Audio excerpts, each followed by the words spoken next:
నా పేరు సాయి, సిద్దిపేట నుంచి వచ్చాను. తెలంగాణ మాది. తెలంగాణలో ఎలక్షన్స్ ఎలాగైతే వన్ సైడ్ అయిపోయాయో, ఏపీలో కూడా పవన్ కళ్యాణ్ గారి విజయం ఖాయమైపోయింది.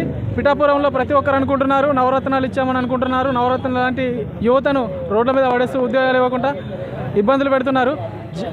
అన్నతో ఉందని దోచుకు తిందామనే రీతిలో ఇప్పుడున్న నాయకులు వివరిస్తున్నారు. అంతే తప్ప చేసింది ఏం లేదు. పక్కాగా జనసేన గెలుపు ఖాయమని ఎక్కడ చూసినా జాతరలా కనిపిస్తుంది. తెలంగాణలో ఎలా అయితే మొన్నటి వరకు కేసీఆర్ గెలిచారనుకున్నారో, వీళ్ళు కూడా జగన్ గెలిచానని అనుకుంటున్నాడు. జగన్ ఓడిపోవడం పక్క. ఆల్రెడీ వైసీపీ వాళ్ళు పరారైతున్నారు. ఒక్క వెహికల్ కూడా, ఒక జెండా కూడా పట్టుకోవడానికి ఇక్కడ ఎవరు కనబడట్లేదు. వైసీపీకి సంబంధించి యువత అందరూ తెలుసుకున్నారు.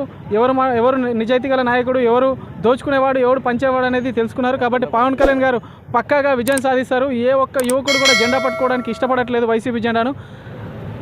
నేను తెలంగాణ నుంచి ఇక్కడ వరకు వచ్చానంటే పవన్ కళ్యాణ్ గారి నిజాయితీని చూసే తప్ప ఏదో డబ్బులు తీసుకొని కాదు. అందరూ ఏమనుకుంటున్నారు, డబ్బులు తీసుకొని ఇచ్చారని వైసీపీ వాళ్ళు చెప్తున్నారు. డబ్బులు తీసుకోవాలనుకుంటే పవన్ కళ్యాణ్ గారికి మాకు వ్యక్తిగతంగా ఎలాంటి పరిచయాలు లేవు, ఎలాంటి సంబంధాలు లేవు. మేము జనసేన కోసం, ఆయన నిజాయితీ కోసం సిద్దిపేట నుంచి ఇక్కడ వరకు వచ్చాము. పక్కాగా పవన్ కళ్యాణ్ విజయం సాధించిండు. ఆల్రెడీ జగన్కు భయం పుట్టుకుంది. ఇక్కడ తిరగాలంటేనే ఉచ్చపోసుకుంటున్నారు వైసీపీ వాళ్ళు. జై జనసేన, జై పవన్ కళ్యాణ్.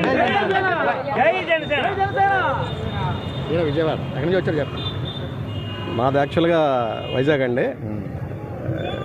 నాకు తెలిసిన చరిత్రలో ఇంతవరకు ఇంత జనసందోహం ఎప్పుడు చూడలేదండి. ఇది పిఠాపురం వాళ్ళ అభిమానానికి నిదర్శనం కావచ్చు. తప్పకుండా ఇక వారు వన్ సైడ్ అంటున్నారు. ఇక్కడ ఏదైనా నిజాయితీ గెలవాలా, మంచి నాయకులు రావాలా. అది పడ్డాం భరించాం సమాజానికి హితం చేసే నాయకులు రావాలా. జై పవన్ కళ్యాణ్, జై జనసేన. జై జనసేన. సార్, మేము స్థానికంగా పిఠాపురం నియోజకవర్గంలో సభ్యులండి. కళ్యాణ్ గారు ఇప్పటికి మేము కళ్యాణ్ గారి దగ్గరికి చూడలేదండి. అయినా సరే ఆయన్ని చూడడం ఇవన్నీ వేరే. ఇది ఒక దైవ కార్యక్రమంలో, భగవంతుడి కార్యక్రమంలో చేస్తున్నామండి. ఇక్కడ ఎవరైనా సరే నిజంగా జన సైనికుడనే కాదు, వేరే తెలుగుదేశం నుంచి కూడా అందరూ కూడా ఒక వైఎస్ఆర్సీపీ జెండా పట్టుకుంటే అవమానంగా ఫీల్ అవుతున్నామండి, అగౌరవంగా ఫీల్ అవుతున్నామండి. ఇక్కడ వన్ సైడ్ అండి. అంటే ట్రోల్ చేసేది, స్టేట్ అంతా ట్రోల్ చేసేది.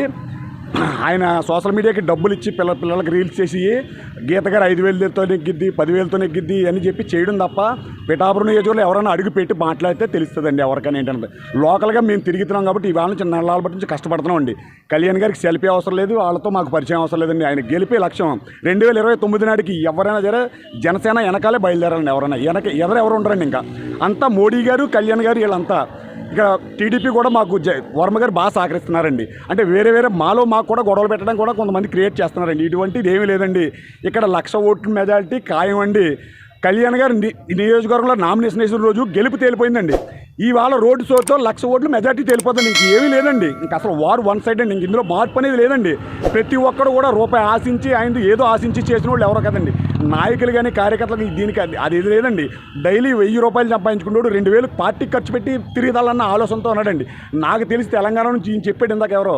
అలా ఒక ఆయన ఇన్ఛార్జ్ అంటే అక్కడ నుంచి వచ్చి నాకు వేరే చోట అడిగి గోకులంగా దారేటంటే ఎలా అని చెప్తే ఆయన ఏనాడు ఒక్కసారి కళ్యాణ్ గారు పోటీ చేసి నియోజకవర్గంలో నేను ఒక నిద్ర చేసి వెళ్ళిపోతాననుకుని వచ్చాను అంటాడు. ఆయన పోయిన బిజినెస్ వదిలేసి రియల్ ఎస్టేట్ అండి.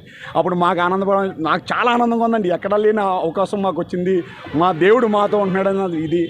అందుకని ఎవరు మాటలు ఏం పట్టించుకోకూడదండి. ఇది గెలుపు ఎలా ఉంటుందంటే అండి, 2 చోట్ల ఓడిపోయాడు అనే సన్నాసికి ఈ గెలుపు ఎలా ఉంటుందంటే అండి, దేశ నాయకులు ఎవరైనా తెలుగు వాళ్ళే కాదండి, రాజకీయాలు అంటే పవన్ కళ్యాణ్ పిఠాపురం చూపిస్తారండి. అది చూస్తాం మేమందరం. 2029కి చూడండి ఎంత బలంగా ఉంటుందో. ఇప్పుడు ఏదో చెప్తున్నారు అంటే కొంతమంది భ్రమలో పడి సంక్షేమాలు ఇస్తున్నాడు. సంక్షేమం ఎవరికి కావాలండి? నేను 2,000 సంపాదించుకుంటే నాకు 200 ఇస్తే 1,800 నేను నష్టపోతున్నానండి. పిల్లలకి భవిష్యత్తు ఉండాలండి. నేనే 2,000 తెచ్చుకుంటే 1,000 రూపాయలు సమాజానికి ఖర్చు పెట్టి 1,000 రూపాయలు నేను తింటాను. సంక్షేమం ఎవరికి కావాలి?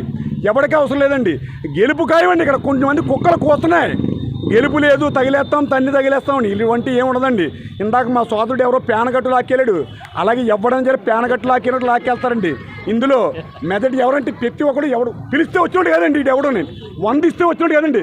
రేపు మన ముఖ్యమంత్రి గారు పిఠాపురం వచ్చి ఎన్ని జిల్లాల నుంచి జనం తీసుకొస్తాడో తెలియదు. వాడు వచ్చి కూర్చుంటాడు చెట్టు కింద ఇలాగా. ఇక్కడ అలా ఉండరు చూడండి వాళ్ళు ఎవరన్నా. అది ఉత్సాహం జనసేన. దీని అంతటికీ కారణం కళ్యాణ్ అనేవాడు స్వార్థం లేకుండా రాజకీయాలు చేస్తున్నాడు. ఫ్యామిలీని వదిలేశాడు. వాళ్ళ అన్నయ్య గారిని తిడితే ఆయన సహించడు. మొన్న ఎవడో కోస్తున్నాడు. ఈ అంతటికీ ఒక ముఖ్యంగా చెప్పవలసింది చిరంజీవి గారు కళ్యాణ్ గారు మైలేజ్ పెరగడానికి రావక్కర్లేదండి, జబర్దస్త్ టీమ్ తీసుకొచ్చారంటున్నారు. కాదండి, వాళ్ళు మా స్థాయి నుంచి ఇక్కడికి వెళ్ళి వాళ్ళ పేరు చెప్పుకుంటే మనకి ఏదో కొద్దిగా ప్రజల్లో మంచి అభిప్రాయం ఉంటుంది. కళ్యాణ్ గారికి పరిచయం ఏంటంటే ఆటోమేటిక్గా మంచివాడే పరిచయం అవుతాడండి, దుర్మార్గుడు పరిచయం అవడండి.